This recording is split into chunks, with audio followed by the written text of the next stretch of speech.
Welcome two bit inning. साथ में मिलकर शुरू करते हैं जिंदगी की दूसरी इनिंग।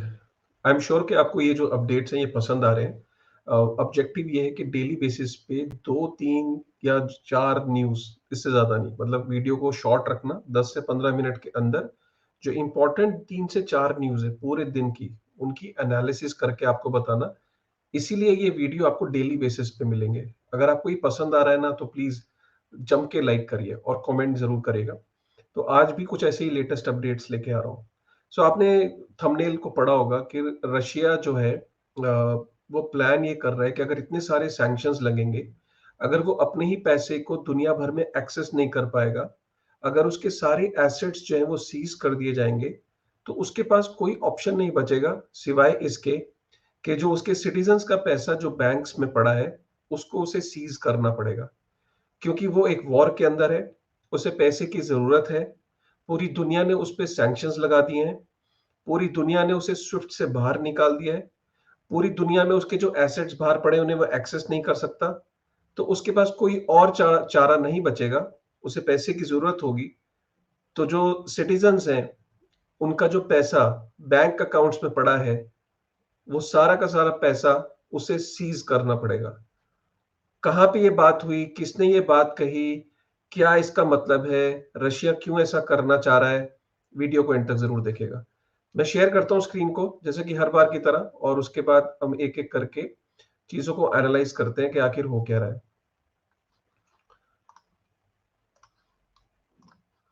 सबसे पहले अगर हम बात करें, तो मैंने आज सुबह, ये मेरा ट्विटर हैंडल है, तो मैंने आज सुबह एक ट्वीट किया।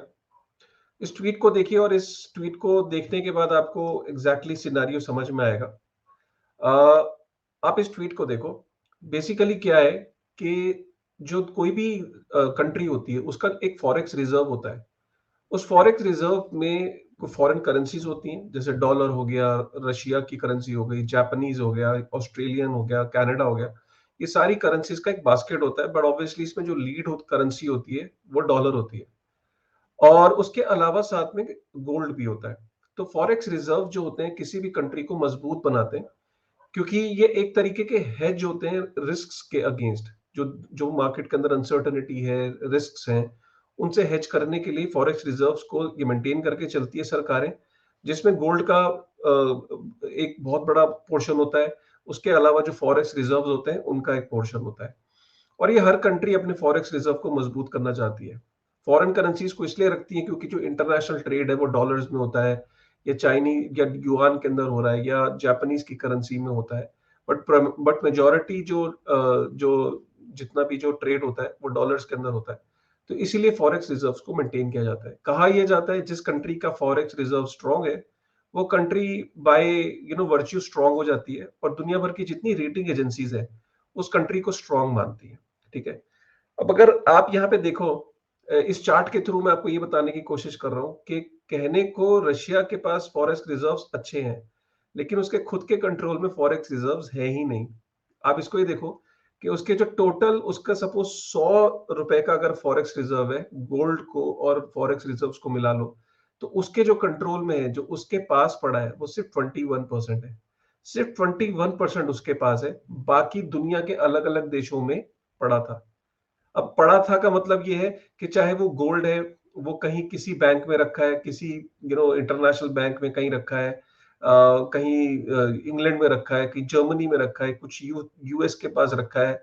जैसे कि अगर मैं यहाँ पे देखूं कि उसके जो फॉरेक्स रिजर्व्स जो सबसे ज्यादा बाहर जो पड़े हैं जिन कंट्रीज के पास, वो चाइना है। चलो चाइना उसका दोस्त है, तो एक दोस्त के पास सामान पड़ा, एक मिनट को हम ये मान लेते हैं कि रशिया इसको एक्सेस कर सकता है। लेकिन अगर आप दोनों को अगर मिला लें, तो भी कितना, 34% उसके कंट्रोल में। अदरवाइज जितना भी है, चाहे France, Japan, Germany, US, UK, ये सारी कंट्रीज इस टाइम, यूके के इस टाइम रशिया के अगेंस्ट है। तो उसका खुद ही का पैसा, उसके खुद ही के एसेट्स दुनिया भर में पड़े हैं। राइट। अब उसके फॉरेक्स रिजर्व्स में अगर आप देखो, तो 21% गोल्ड का शेयर था। तो होता क्या है, देखिए, हम हमेशा से ही कहते हैं कि गोल्ड को मूव करना बहुत डिफिकल्ट है, बहुत महंगा भी साबित होता है। तो होता क्या है कि जब कंट्रीज ये कहती है कि मेरे पास इतना गोल्ड है, अगर इंडिया ये कहता है कि कि मेरे फॉरेक्स रिजर्व में इतना गोल्ड है, तो एक्चुअल में उसके पास जरूरी नहीं कि फिजिकल पोजेशन होता है गोल्ड का।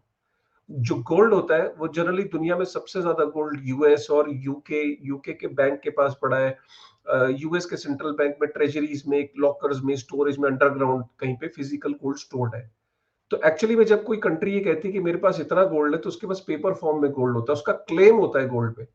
अगर कल को सपोज कोई कंट्री बोलती है मैं भाई इतना गोल्ड है, तो वो गोल्ड का क्लेम है जो इंग्लैंड के अंदर पड़ा है, फिजिकल गोल्ड। अब क्योंकि इंग्लैंड से गोल्ड को मूव करना बहुत मुश्किल काम है, तो वो पेपर फॉर्म में क्लेम हो जाता है। अब अगर जैसे अब ये जो करंट सिचुएशन हुई, इसके अंदर जब सैंक्शंस लग रहे हैं, तो अब रशिया का गोल्ड क्या रशिया का रहा? नहीं। क्या रशिया का फॉरेन एक्सचेंज रशिया का रहा? नहीं। किसका है? उसका है जिसके पास पड़ा है। तो आप बात को समझ रहे हैं, आप गेम को समझ रहे हैं। सो बेसिकली क्या है कि इसी वजह से ये जो गोल्ड की और जो फॉरेन एक्सचेंज की जो ये दिक्कतें हैं, ये परेशानियां हैं, इसकी वजह से ही क्या है कि ये जो सेंट्रल एंटिटीज हैं, क्योंकि गोल्ड को भी मूव करना इतना मुश्किल है, गोल्ड को बाय करना, फिर उसको मूव करना, उसको अगर बाय कर लिया तो उसको पोजीशन में लेना, वॉरशिप्स के लिए लाना कितना स्लो और महंगा प्रोसेस है। इसीलिए लोग गोल्ड को, कंट्रीज गोल्ड को बाय करती है पेपर फॉर्म में, और गोल्ड किसी और के पास होता है और उनके पास सिर्फ कागज होते हैं, रियल गोल्ड नहीं होता। सो ये बड़ी इंपॉर्टेंट बात है। अब रशिया ये कह रहा है, बेसिकली रशिया का ये कहना है कि अगर उसके इतने सारे अगर सैंक्शंस लग गए, तो रशिया को मजबूरन अपने जो सिटीजन्स हैं, उनके जो बैंक्स में जो पैसे पड़े उनको सीज करना पड़ेगा, राइट। और ये किसने बोला है? ये बोला है कि रशिया के जो सेविंग्स है वो सारी की सारी गवर्नमेंट को सीज करनी पड़ेगी, ठीक है। अब जैसे यहाँ पे ये the Russian government can potentially seize 60 trillion roubles, मतलब 750 billion US dollar worth of people's deposit should western nation decide to block all Russia's foreign fund, right. ये वहां के यहाँ पे देखिए, ये एग्जैक्ट कोट है, if all the foreign funds are blocked the government will have no other choice but to seize all the deposits of the population of 60 trillion rubles in order to solve the situation, the official said. So one of the officials said, that they might have to seize people's money. So this is again a very scary situation. अगर suppose अगर आप Russian citizen है और Russia में अगर आप रहते हैं और आपको ये पता लगे कि आपकी जितनी भी सेविंग्स हैं वो सीज हो सकती हैं। अब आप 60 इयर्स में हो, 55 ईयर का कोई है, कोई 50 ईयर का है, जो उसने अपनी जिंदगी भर की कमाई को इकट्ठा किया होगा, और अगर वो रशिया में है इस टाइम, उसके दिमाग में अनसर्टेनिटी कितनी होगी, कितना पैनिक होगा। और गवर्नमेंट यहाँ पे क्लियरली करी कि उसका कोई ऑप्शन नहीं है, क्योंकि वो सिटीजन्स को ये कह के बताना चाह रही है कि पूरी दुनिया ने उसके ऊपर सैंक्शन लगा दिया है और वॉर भी करना जरूरी है। मतलब ये लॉजिक समझ में नहीं आया। और उस वॉर की वजह से पैसे किसके जाएंगे? जो सिटीजन्स के, जो बैंक्स के अंदर पैसे रखे। क्या ये करना आसान है? बिल्कुल आसान है, क्योंकि अल्टीमेटली जो पैसा है वो बैंक्स में है। सो ये एक बहुत इंपॉर्टेंट डेवलपमेंट है। इस डेवलपमेंट से होगा क्या कि जब दुनिया भर में ये, अगर ये ऐसा हो जाता है, अभी हुआ नहीं है बट अगर ऐसा हो जाता है, तो एक पैनिक का माहौल क्रिएट होगा। लोगों का विश्वास जो है वो स्टेट से और जो बैंकिंग प्रणाली उससे कम होगा। क्यों?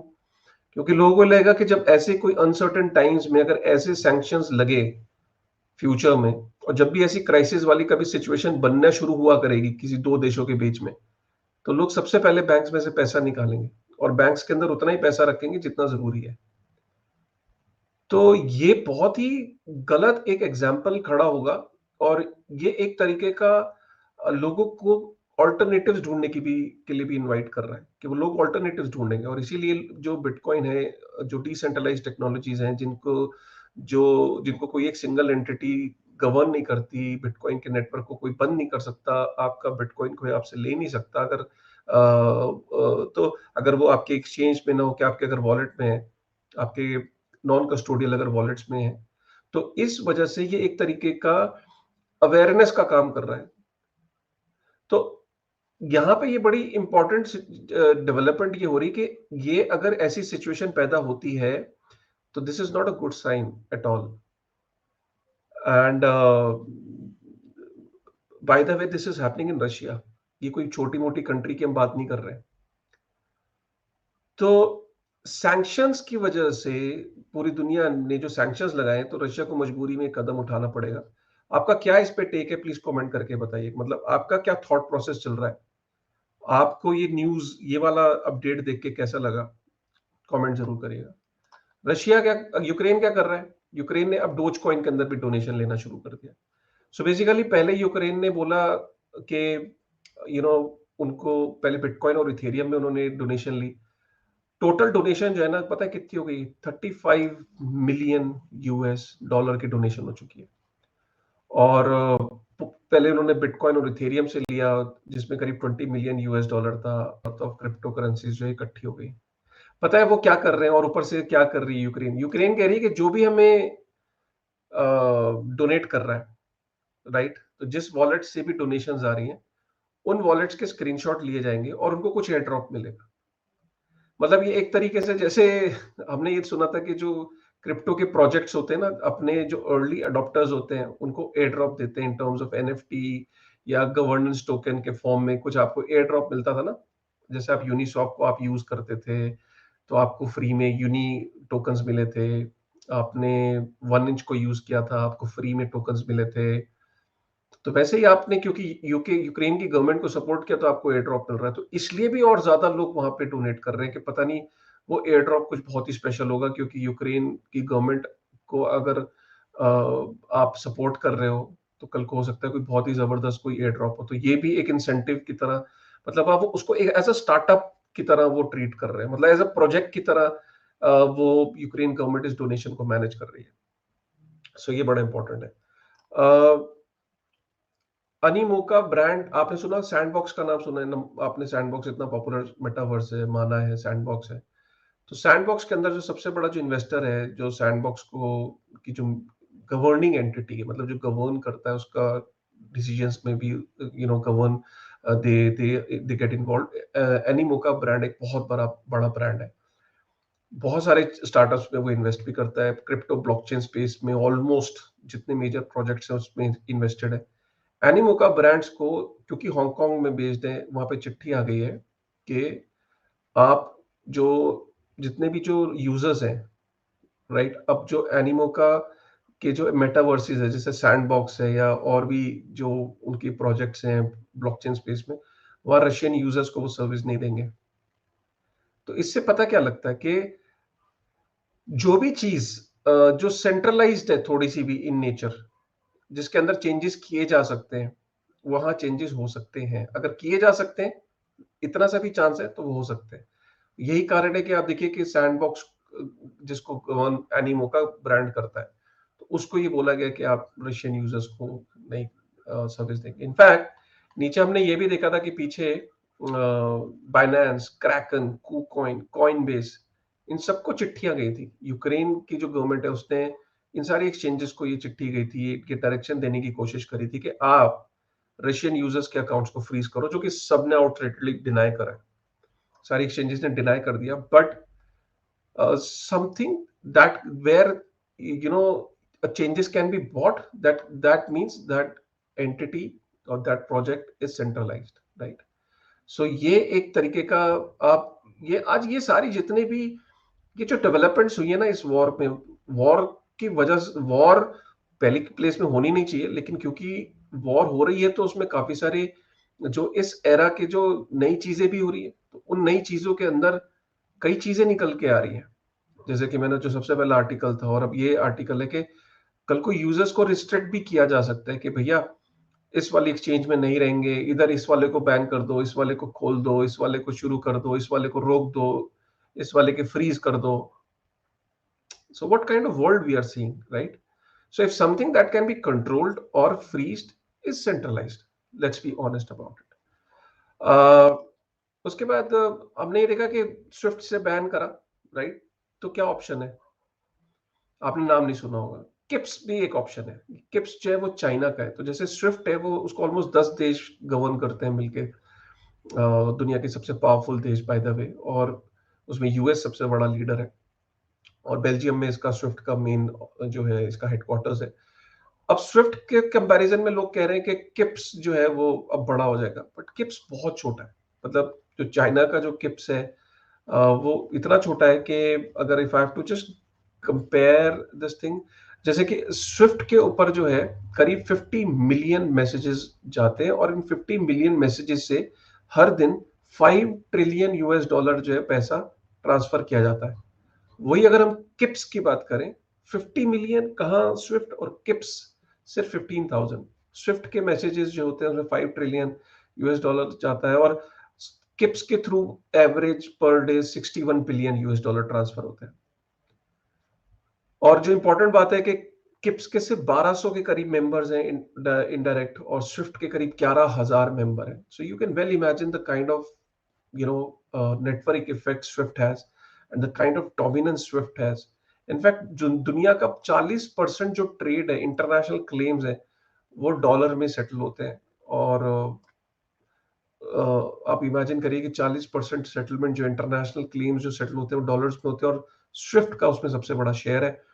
Kips is already only 3%, 2 to 3%। So in a sense SWIFT इतना बड़ा है कि एक बार ही अगर उसने किसी को बैन कर दिया तो definitely that will definitely bring problems, and it's a huge issue to uh, you know lot of companies. So all in all,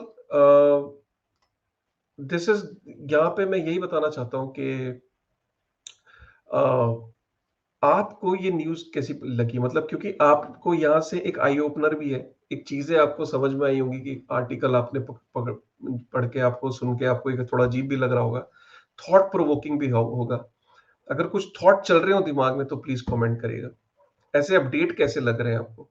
ठीक है, मुझे मजा आ रहा है, ये नया फॉर्मेट है, मैं जनरली ये करता नहीं था। मुझे डेली बेसिस पे करने में इसलिए अच्छा लग रहा है कि चलो जो 2-3 सबसे इंपॉर्टेंट आर्टिकल हैं वो कवर हो जाते हैं, मेरी भी नॉलेज बढ़ती है। क्योंकि जब मैं कोई मेजर इवेंट्स को कवर करता हूँ तो मैं पहले को खुद पढ़ता हूँ, समझता हूँ, एनालाइज करता हूँ, तो मैं भी अपडेटेड रहता हूँ। आप लोग भी अपडेटेड रह रहे होंगे। कमेंट्स तो आपके बहुत अच्छे इंकरेजिंग आ रहे हैं। प्लीज आपस में लोगों से शेयर करिएगा और कमेंट करिएगा। लाइक, चैनल पे पहली बार आए तो सब्सक्राइब करिएगा, और बेल आइकन प्रेस करेंगे तो आपको जब भी ये वीडियो आया करेगा तो आपको एकदम अवेयरनेस हो जाएगी। So with this thought, thank you very much.